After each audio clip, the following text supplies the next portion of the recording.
Je suis destiné à me masturber toute l'éternité dans la volonté. Je suis dans la friendzone. Chaque année, des milliers de mes femmes sont friendzonées. Alors soutenons-les. Putain mais Norman, sérieux, une vidéo de merde comme ça et tu demandes un like? Putain mais moi c'est pas un pouce en l'air que je lui ai envoyé. Très bien chez vous. Et si vous êtes déjà... Tu fais pas la barquette telle quelle, hein, mais à chaque fois ça prend de taille. Et pour la déterminer, comme pour le corps, on fait des rapports de mesure. Et avec un carré c'est simple, il n'y en a qu'une seule. Et on peut voir qu'elle coïncide à peu près avec la taille de l'index. Je désigne donc de belles knack de la taille de la... Et tu compares la taille des doigts les uns par rapport aux autres. Le majeur étant plus long que l'index. L'annulaire étant entre l'index et le majeur. Bon, même si certaines personnes ont l'annulaire plus court, là tu fais comme tu veux, hein, tu peux prendre l'exemple par contre. Et l'auriculaire, lui, il est tout petit. Tu en avais pas, on a passé pour délimiter les articulations. Voilà. Voilà, c'est terminé. Il reste plus qu'à le montrer au dessinateur. Mais bordel, Oscar, les doigts, j'ai dit que ça ressemblait à des knackis, pas des merguez. Eh le dessinateur. Oh Gibbs, ça va? Bah écoute, ça va plutôt bien, je reviens directement de ton tuto que t'as fait sur les mains, qui est d'ailleurs très bien réalisé, plutôt chouette. Et justement, comme je prépare une analyse non constructive sur Norman, je lui ai fait un petit dessin pour lui exprimer vraiment ce que je pensais concernant sa Ah ouais, chaîne. faut voir ça un peu. Non mais toi aussi t'as pas compris? Non mais qu'est-ce que vous avez? Non mais Gibbs, les doigts, c'est des knackis là, tu m'as fait une saucisse de Montbéliard, mais putain, vous savez pas faire la différence, merde. Bon toi là, tu vas revoir mon tuto et tu reviens à la fin de la vidéo, hein, et ça, poubelle.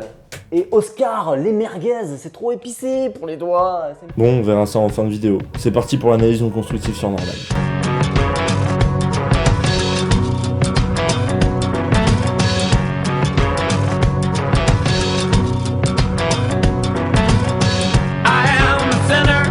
Bon, je pense qu'il n'y a pas besoin de faire les présentations. Hein. En gros, Norman, c'est un youtubeur qui a commencé sur Dailymotion avec Hugo tout seul pour former le Velcrew. C'est quoi le Velcrew? Bah, en fait, le Velcrew, c'était un peu un groupe de potes qui s'amusaient à faire des sketchs sur plusieurs sujets de la vie. Et téléphone, le téléphone. Allô? Allô? Marcelin? Ouais, je suis à l'hôpital là. Quoi? Qu'est-ce qui t'arrive? L'opération s'est mal passée. Qu'est-ce qui s'est passé? Ah, c'est parti en couille, vous allez voir. Vas-y. C'était le début du podcast. Perso, quand je regarde aujourd'hui, je me rends compte que j'étais pas vraiment fan de leur contenu, mais il est vrai que par moments, ils arrivaient tout de même à faire rire leur public. Par la suite, Kemar accompagnera le Velcrew et Cyprien fit quelques apparitions. Bon, Monsieur Dream pour les puristes. En bref, après avoir explosé sur Dailymotion... Explosé, ils avaient 2600 abonnés. Peut-être mec, mais sur Dailymotion, avoir 2600 abonnés, on appelle ça percer. Hein. En bref, après avoir explosé sur Dailymotion, Norman décida de se lancer sur YouTube avec le premier podcast intitulé Le Club de Ping-Pong. Un podcast très amateur et pas spécialement drôle, mais on se rend vite compte que ce personnage-là nous touche. Quand tu le regardes, tu vois une personne pas très sûre d'elle, et justement c'est ça qui nous touche, parce qu'il a tendance à nous rappeler le malaise de certaines scènes que l'on peut vivre. D'ailleurs, hors sujet, mais je suis sûr que pour tous ceux qui aiment Gad Elmaleh, votre spectacle préféré restera L'autre c'est moi, simplement parce qu'il utilise tous les clichés de la personne banale. Bref, maintenant que les présentations sont faites, il est temps pour moi de vous exprimer mon avis concernant ce youtubeur aujourd'hui. Finalement, j'ai connu Norman depuis son podcast sur les bilingues. Format court, simple, drôle, et surtout des mises en situation réalistes. Et en plus, à cette époque, je découvrais les concerts, donc j'ai vu beaucoup de similarités entre son vécu et le mien. Et aujourd'hui, Norman, c'est quoi? De la vente et de la vente. Ouh là, je vois déjà beaucoup de gens s'indigner, hein. Ne vous inquiétez pas, je vais vous expliquer. Norman, étant ambitieux, a pu enfin réaliser son rêve de monter sur scène, et son parcours est finalement très respectueux. Par contre, depuis son spectacle, finalement, sa chaîne YouTube est juste présente pour vendre plus de places. Alors qu'il faut quand même savoir que de base, son spectacle est toujours complet. Hein. On a maintenant des vidéos avec des sujets plutôt bateaux pour attirer un maximum de monde avec plus de facilité. L'évolution sur sa chaîne ne s'est pas spécialement faite dans le texte, mais plus en fait dans le contenu visuel. Enfin, il a changé d'appart, quoi. En tout cas, c'est l'impression que j'ai en regardant ces vidéos aujourd'hui. Il y a quand même eu 3 épisodes sur les techniques de drague, hein. Je pense qu'au bout d'un moment on a compris comment draguer une fille. Hein. Ah non, pas moi mec. Et ben justement Norman, il serait peut-être temps de faire un épisode 4. Cette technique, utiliser des sujets qui parlent aux jeunes, comme je sais pas moi, les filles, le gaming ou encore l'alcool. L'alcool? Ouais. Vous voyez le hic là. Assez bizarre, il navigue entre les sujets qui parlent pour les très jeunes et les sujets qui parlent aux adolescents. Donc en fait, pour ma part, je trouve qu'il y a un contraste assez dérangeant. Oui, parce que parler d'alcool, mais juste après faire un épisode gaming avec des enfants, je me rends vite compte que ces vidéos, elles sont ciblées, mais pas sa chaîne. Du coup, avant, je passais mon temps à regarder toutes les vidéos qu'il sortait, alors qu'aujourd'hui, je regarde une vidéo sur 3. Mais concernant sa chaîne en globalité aujourd'hui, plus le temps passe et plus elle attire les jeunes. c'est normal. On peut voir aujourd'hui beaucoup plus de featuring avec Squeezie, hein, qui est l'idole des jeunes, ou encore Thibaut InShape, on peut le voir faire du gaming avec des enfants, ou même avec des filles. Et d'ailleurs, pour parler de la vidéo de gaming avec les filles, j'ai pas bien compris. Enfin, j'ai compris la vidéo, hein, c'est juste la cible qu'il visait. C'est ça que j'ai pas compris. Enfin bref, je m'explique. Je sais que beaucoup de jeunes jouent à des jeux vidéo, mais là en fait ils jouent à un jeu nommé Doom, qui est interdit aux moins de 18 ans, et il n'avertit pas son public. Il n'avertit pas du tout son public pour le moins de 18, et il n'avertit pas non plus son public par rapport au placement de produit. Parce que oui, hein, pour ceux qui ne le savent pas, c'était un placement de produit pour Bethesda, hein. Mais vous pouvez le voir directement dans la description, il le note, hein, en toute dernière ligne. Il faut tout de même se dire que les parents, se disant justement que c'est normal, eh bien ça va passer. Mais il ne faut pas cacher le fait que comme ce jeu est interdit aux moins de 18 ans, eh bien il faut quand même le préciser, rien que par respect envers sa communauté. Ah mais j'ai compris, on utilise des filles pour faire genre ah, c'est trop girly donc c'est pas violent. Ou peut-être que c'est parce que Bethesda ne voulait pas que Norman avertisse son public. Après tout, on ne peut pas savoir ce qui se passe derrière un placement de produit. Et aussi on peut s'en battre les couilles.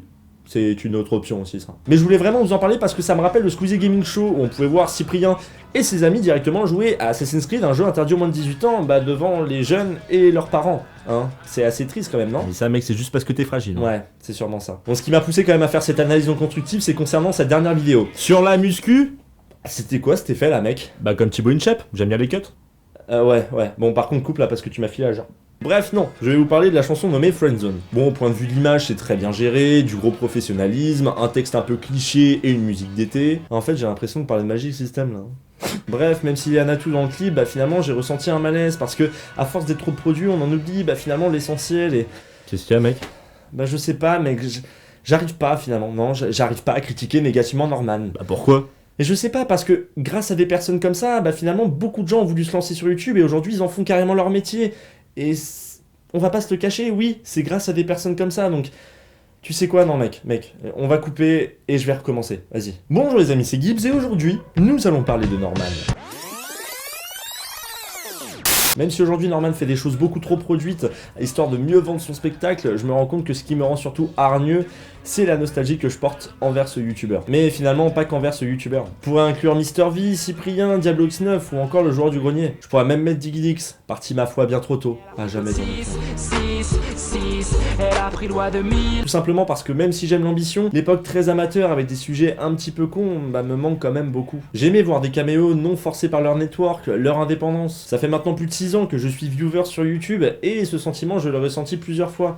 Et je pense que vous aussi. Ils nous ont influencés et même si aujourd'hui ils font leur possible pour vendre avant tout aux gosses, eh bien je ne vais pas vous cacher le fait que j'adorais cette époque où je passais mon temps à regarder leurs vidéos en boucle. Je suis sûrement trop grand aujourd'hui pour regarder leurs vidéos et c'est pourquoi bah finalement je me lasse.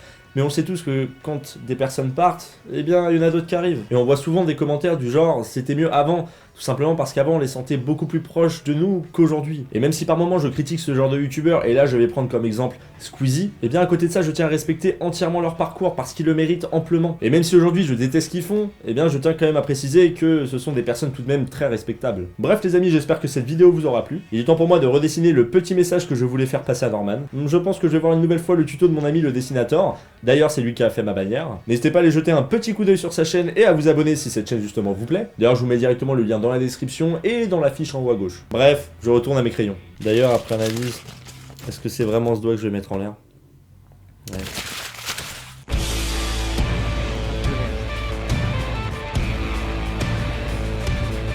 Et maintenant, on n'a plus qu'à définir les ongles. Alors, s'il te plaît, c'est comme ça, c'est joli.